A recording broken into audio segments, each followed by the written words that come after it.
Okay, thank you. Thank you. Mr. Picciarelli. It's your turn, and I just want to be very clear. Are you speaking for all three together, or are you speaking for them one at a time? I think I've already answered that. As an initial matter, I want to strenuously object. I apologize. I should have recognized NEAB first. I'm sorry. I should have recognized NEAB. NEAB is the collective bargaining representative for teachers in Barrington, recognized by the State Labor Relations Board. I apologize for that. And what's the purpose of recognizing the NEAB? Because they are the collective bargaining representative as determined by the Rhode Island State Labor Relations Board. They are not here representing my clients. With all due respect, I was told by John DeCubulis, your boss, the general counsel of the NEA, that under no circumstances was the NEA going to represent my clients. That is a total lie. And then suddenly, That is a total lie. we're not going to go back. I want to put it on the record. You can put whatever you want on the record. That is a total lie. That is I have the emails, and then suddenly, no, I'm not done. Are you going to stop me from making my presentation? Yes, right now I am, because I'm recognizing. Fine, I'll let her go. Let's get this over with. Go ahead. The NEAB is recognized under state law as the collective bargaining representative.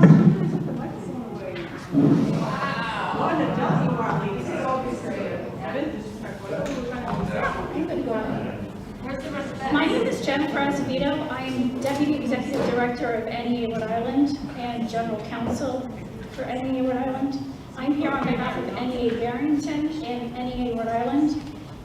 These three people are members of NEA Barrington, and I'm here representing them in their interests. With respect to insofar as they are, thank you.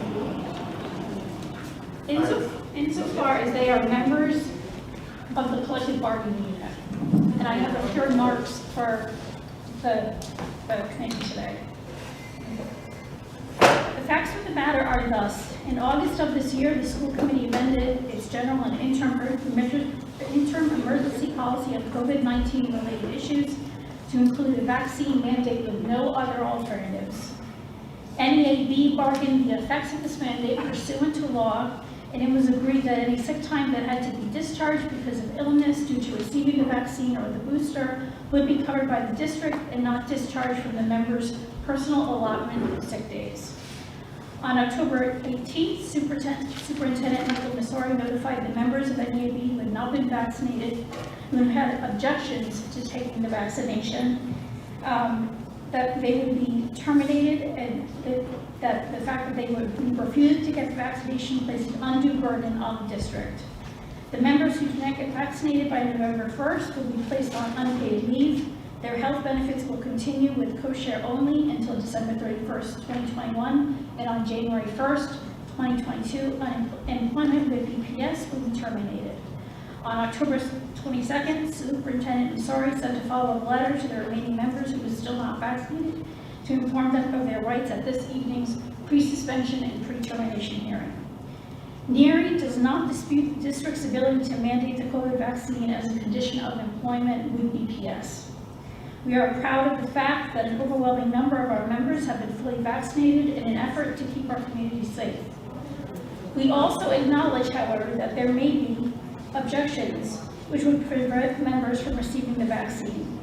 At present, there is no statewide mandate for teachers to be vaccinated, and there are other school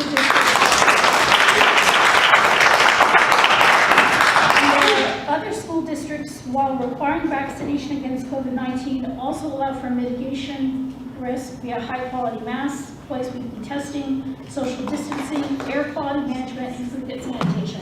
Newport is among one of the school districts that allows for a vaccine or test. The union is asking that for these members who have expressed an objection to the vaccination, that the school district not place the members on unpaid leave and reject Superintendent Messori's recommendation to terminate. The school committee should allow these vital members of the Barrington community to continue in their employment by using mitigation strategies against COVID-19 that are already in place in school districts and are proven to work.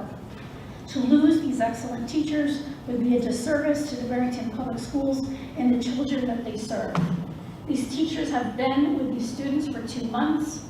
To terminate their employment is a death knell to their career, and their objection to the vaccine should be noted, and if there should be alternatives provided so that they can continue with their employment with the district. Thank you.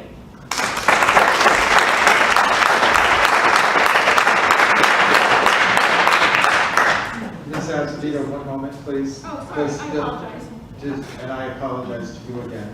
Does anyone on the committee have any questions for Ms. Azevedo, the Deputy General Counsel of NEARI? Any questions from the committee? Thank you. I just like to ask I one do question. have a question. Yeah. I'm sorry. You did mention that there was one school district that also requires vaccines. You had mentioned Newport does, Does vaccine or test? Newport does vaccine or test. Is there another district that does vaccine mandate? Yes, Little Compton. Thank you. I also just want to add one more thing, which I forgot to mention. Greg Picciarelli is here on behalf of these members. He's been retained by these 3 members. Normally, we would have an objection to having private counsel participate in this proceeding, but we are giving him an opportunity to present whatever case he wants to present with regard to any private causes of action or any other arguments that he wants to make to the committee without objection. Thank you. Any other questions for Ms. Azevedo? Thank you very much. Now, Mr. Picciarelli, the floor is yours.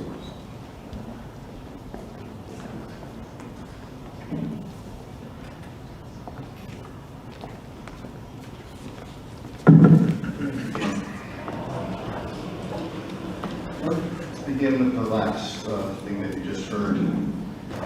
I was contacted by these 3 teachers a few days ago because their union told them that they would not represent them here tonight. They told them they had 2 options: get the vaccine or quit. That's not representation. That's abdication of representation. The union has an absolute right under Rhode Island law to represent all teachers being faced with termination and to make all available defenses, not to pick and choose based upon what their personal beliefs are. It's pretty clear that NEA's belief is that all teachers should be vaccinated. They've taken a political stance on that. And they've abdicated their obligations to teachers like this. I contacted John DeCulis, the Attorney General Counsel for the NEA, a couple of days ago to find out if this could possibly be true. And he told me in no uncertain terms, absolutely, that the union was not going to represent these teachers.